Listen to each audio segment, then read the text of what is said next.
Hallo und herzlich willkommen bei einer neuen Folge von Wheatland. Wir sind heute hier auf der Mary Jane 2024 und wir sind jetzt hier bei Doctor's Choice beim Sasha. Der ist der Gründer, also der hat den Strain Lowrider auf den Markt gebracht. Das war der erste Autoflower Strain und wir werden uns heute von Sasha die Geheimtipps herauskitzeln. Leider nur auf Englisch, aber ihr könnt es gerne auch Subtitles anmachen. Okay, Sasha, hey, thank you for the interview with you. Hi. So, Lowrider is the first strain autoflower on the market worldwide, or? Yes, it was the first, as far as I know, and I think that now it's accepted fact. Lowrider was the first 100% auto-flowering strain that was successful, that was commercialized, and that was my first successful strain. It's been 20 years ago now. Okay. Last year was 20 years since that lowrider came out, and it was just a few seeds at first, you know, small amounts. Yeah. But it got popular within a couple of years. It took for people to accept the notion, the idea of it, and then it became very popular. Then I came up with a new version of lowrider. We called it lowrider number 2. And we still have lowrider actually. A lot of people like to get the original genetics, especially if they want to make their own, make some seeds themselves, make their own auto-flowering version. But yeah, so it was the first 100% auto-flowering strain officially. And of course there's strains that came before that had, that were predecessors. I don't know if you're interested in those, but for example, in Canada, we had a strain on the West Coast. It was called Mighty Might. Yeah. And it was said to be a very fast, very short strain to grow outdoors. And I was always interested in those kind of strains. The short ones, the quick ones, or? Short, quick. Yeah. Because, well, in Canada, the season isn't always very long. And also, when I was young, I was on the move a lot or living in apartments with friends. So we needed something that was just easy to hide, And something you could just grow in your garden or the roof, something like that. So I worked on some other strains before that weren't successful, before we understood what autoflowering was. Yeah. Because it took a little while. But it came in kind of this eureka moment, One day, this was about 2000, 2001, I was growing with my friend, and it was in his basement. And we had these seeds that I made. Basically, I crossed the ruderalis. It was called a Mexican ruderalis. That was the first ruderalis what you crossed, or the Mexican? It was, yeah. And how did you find that strain? Dieses Video wird gesponsert von Garten Eden Grow Shop aus Ulm mit fairen Preisen, tollen Angeboten und schnellen Lieferzeiten. Den Link findet ihr unten in der Videobeschreibung, also schaut's mal rein. It came from a friend of our family, Antonio. Yeah. Okay. He was like older friend of mine. He's like a mentor. He lived like on a little farm. Yeah. He was very much like a Mexican hippie intellectual with big hair. For me, it was kind of like a Rasta man, Yeah, okay. And he liked to smoke. And it was nice because you could go see Antonio. I went to visit him in the summers one time. Yeah. This year there was nothing to smoke. Yeah. But he had some plants that were ready. Yeah. So he runs out to the garden, and the plant, he just let it dry. He didn't cut it. He in just the sun, let it die in the sun. Yeah. And he came and smoked it. Nice. And it was good. Yeah. It was good taste. It was good smoke. But it didn't get you very high. Okay. But nobody complained too much because we didn't have anything, Yeah. So he gave some of those seeds to me, another friend of mine, and we ended up making different crosses. I was traveling around. I was living in Poland. I did some research project where I grew all the different, crosses in a greenhouse. And I selected this one that was Williams Wonder and Northern Lights crossed with ruderalis. And then, anyway, going back to one of my friend's basement. So the seeds came from this experiment in Poland that we selected. And we grew out some seeds, we planted them under some fluorescents, just starting them in the basement, you know, under 24 hours of light. Yeah. And out of these little baby seedlings, there was like 2 or 3 males. They were just like, I mean, they were plants that were seedling. They were only 2 or 3 weeks old, and they started to show male flowers. Yeah. And I mean, this isn't normal, right? Yeah. Normally, a plant has to live out its life before showing its sex. Yeah. And so, I mean, they were kind of weirdos. A lot of people, you thought that's a mutation or something is wrong, or? No, not a mutation, because I had read about ruderalis, and I was hoping that we didn't understand if this genetic characteristic, how it worked, but we understood what autoflowering meant. And it doesn't follow, you know, like a plant, when it has a very short season, it has to just flower right away. Yes. Not even worry about the season. Yeah. It's like, just get to making babies. Yes, yes. And that's kind of a wild, you know, characteristic. But isn't that characteristic more from the north? Because there is not a long time, summertime, so the plant doesn't watch after the sun, so it's self-decided when it comes to the flower, no?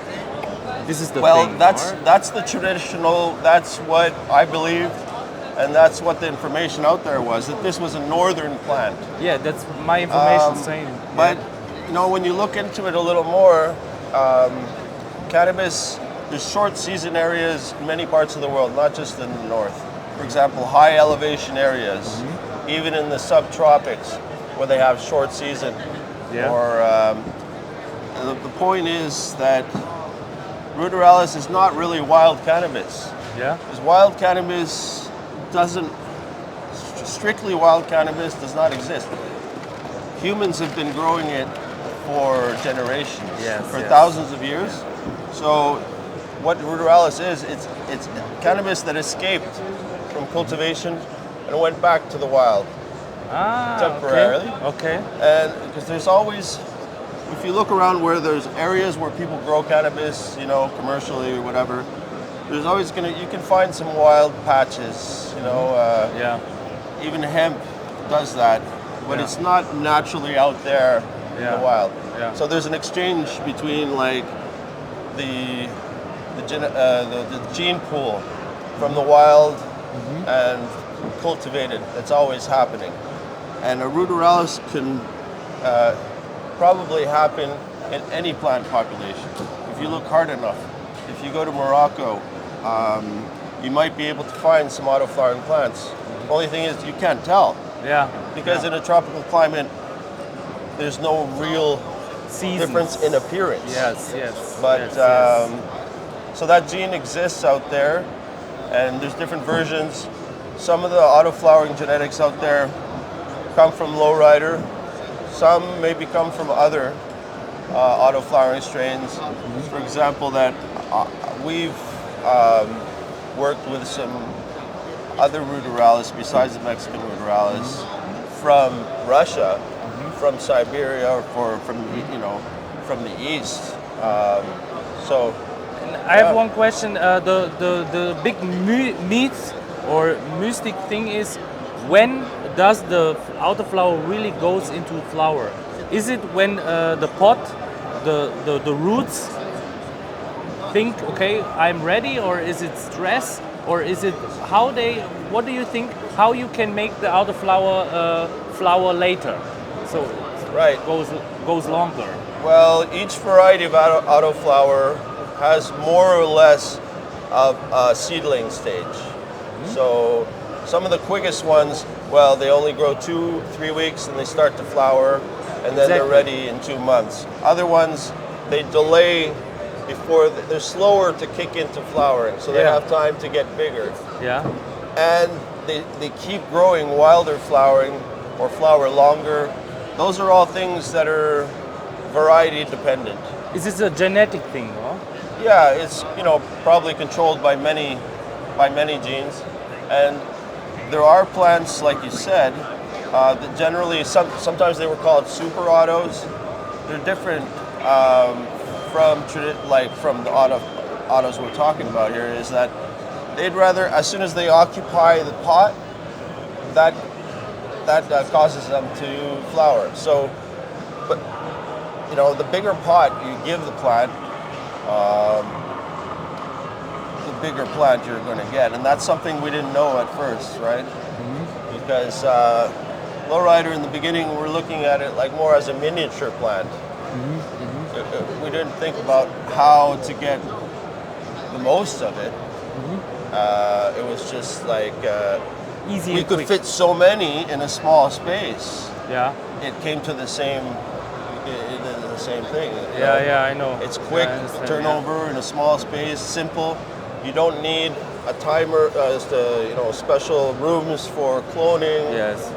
So you can make everything in one room without no stress. That's what the auto shows. I don't know how to say it in English. Yeah. Yeah, I know what you mean. This it's is like what Autoflowers. What the big thing. Its big selling characteristic, if you will, like for indoors. Mm-hmm. For outdoors, it's another thing. Mm-hmm. It allows you to grow a very small crop that's not going to stand out, not get too big. You could grow it in your garden, in the city, and and your neighbors don't even know. You just put some with your tomatoes or whatever. Yeah, you can. Yeah, I understand. So it was more something that's how we saw it. Also, something that's easy to hide, something that won't get you in trouble. Yes. And a lot of people in Europe, especially they understood that concept right away. They're like, oh, I want to grow on my balcony, my flower box. Yeah, you can do that with this. And you can make two times per season. You can how to say that?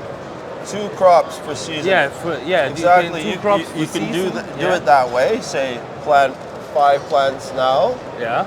Or 3 plants you're allowed to grow now? 3 now, 3. So every month 1 plant, right? Right. And do you have a girlfriend, wife, or? Yeah, here. Yes, of course. Yeah. So you grow your 6 plants, right? Yeah. Plant them tomorrow. Yeah. And you will be able to harvest in, middle of August. Yeah. Right now it's a little too late to get 2 crops out of it. Yeah. You can plant a crop now. Yeah. And then maybe in a month. Yeah. You can plant some more. Yeah. If you want 2 crops, you really have to start early. Yeah. I have one more question about the autoflower. Can you tell me what is best way to do indoor autoflower? Is it more the 12 hours sun circle or 18 hours? What would you say? What is the best circle for autoflower?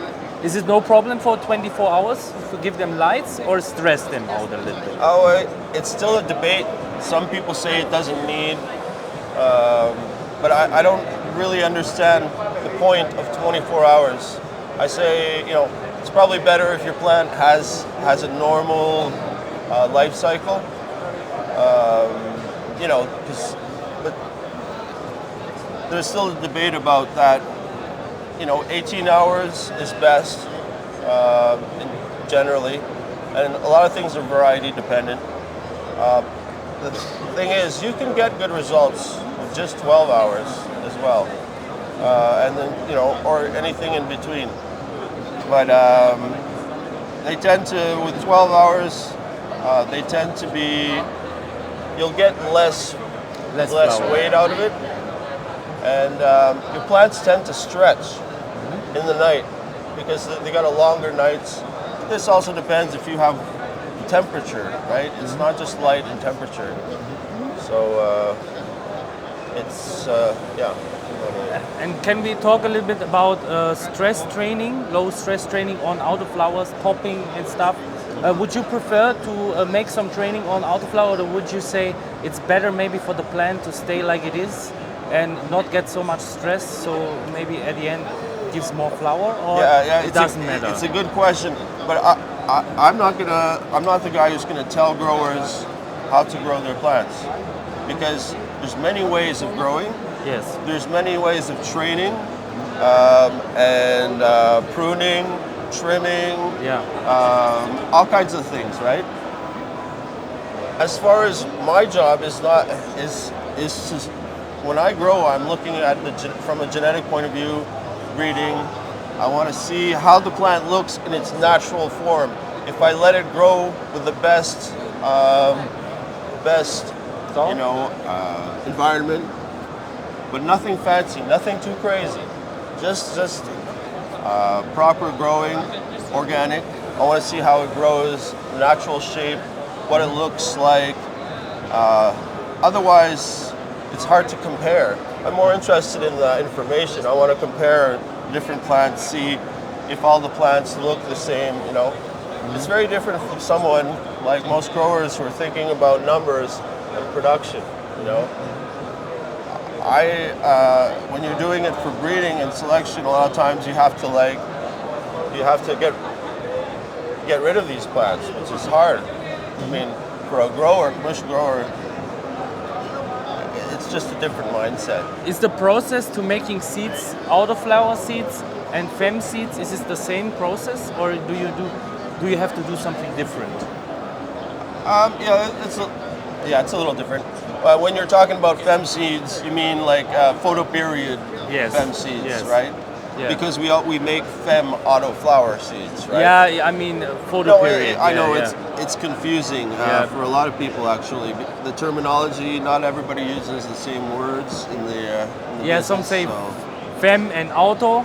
That's what they say, but they're both feminized. Yeah. Well, breeding autoflowers.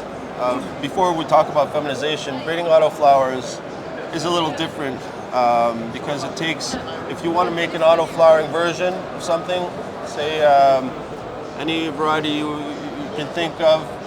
Like a white widow. A white widow. Yeah. Great example. You can grow it out and make seeds for it, and it will, you know. White widow is a good example because it's a true breeding strain, right? You can make seeds from it. Or you could cross it with something else. Say you cross it with another photoperiod, you make it F1. Those seeds can be very good. Yeah. A combination of two different but good strains, right? And those seeds are ready to go. You can they're not feminized yet. Yeah. Then you can make it, that's a little more complicated, but it can be done in another generation.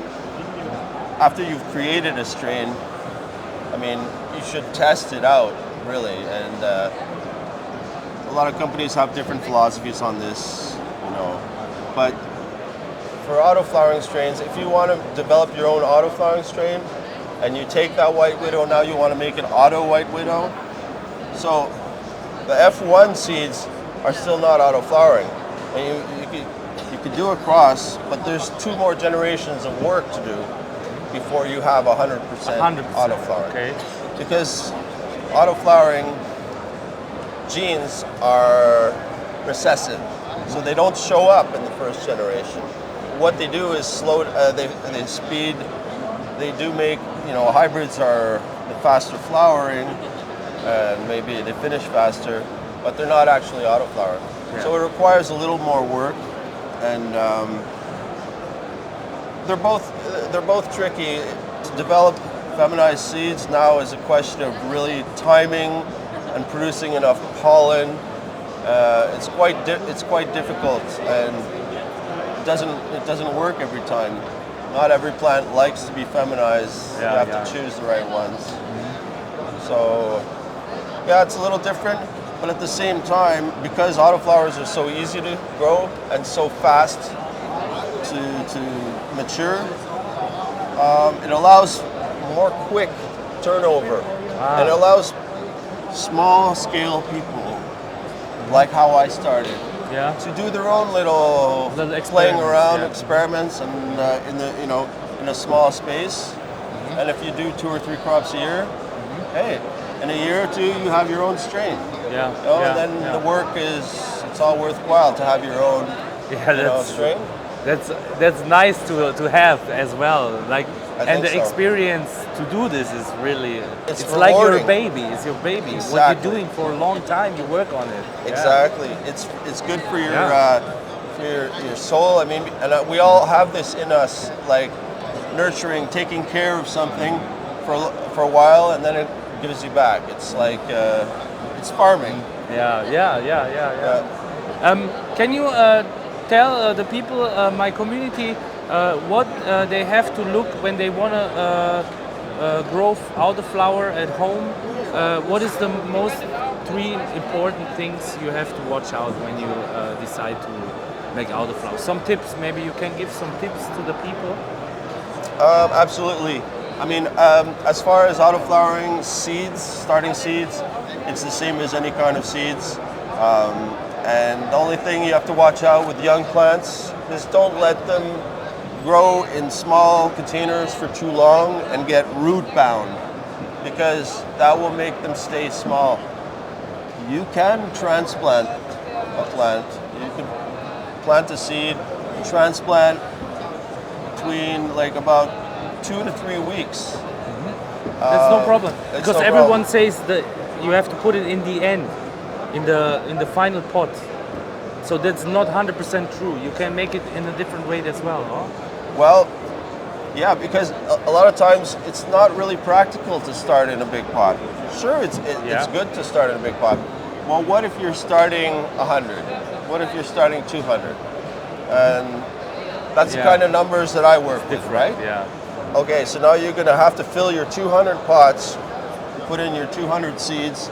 It's occupying a big space, but you don't know which seeds are going to come out. That's it. Right? Yeah. And you're watering these big pots. Yeah. Instead, you could start them small, pick the best ones, and put them in your pots. Yeah. As long as you have a little bit of a green thumb, you don't wait too long. Don't stress them. Yeah. Transplant them. Put them in a nice big pot. You're ready to go. Yeah. And of course they have to get sunlight. Yeah. Another thing with seedlings, they need circulation. They need air. They need wind on them, so they get strong. Otherwise, they get leggy. Yeah. And sure, I usually say, don't overthink it. Just try to listen to what the plant is telling you. Look for the signs. If you're not fertilizing enough, or your mix is not rich enough, you plant. Look at the how green it is. If it's too green, if it's like and looking a little sick, probably giving it too much fertilizer. Yeah. Fertilizing less is better, especially at first, because that way you can learn and you're not going to kill the plant. I always grow organic, so I just mix everything, pre-mix in the soil, and then give them some, seaweed boost once a week or something. Very simple, right? And the other thing I would say is just don't overwater. But when you water, give them a good watering. Yeah. And let them dry out properly. It's also good to keep diseases and pests. Yes. away, and that's pretty much it. That's pretty much it, yeah. Okay, vielen Dank. Das war Sasha von Growers Choice. Ich werde auch unten nochmal in die Beschreibung den Link von Sasha reinstellen für euch. Da könnt ihr auch mal seine Seeds abchecken. Und den ersten Autoflower Strain, den es je gegeben hat, könnt ihr auch bei Doctor's Choice erwerben. Ich lasse euch unten auf jeden Fall mal den Link rein. Und Sasha, thank you very much for the interview, and thank you for your work as well. Nicht vergessen, never stop growing.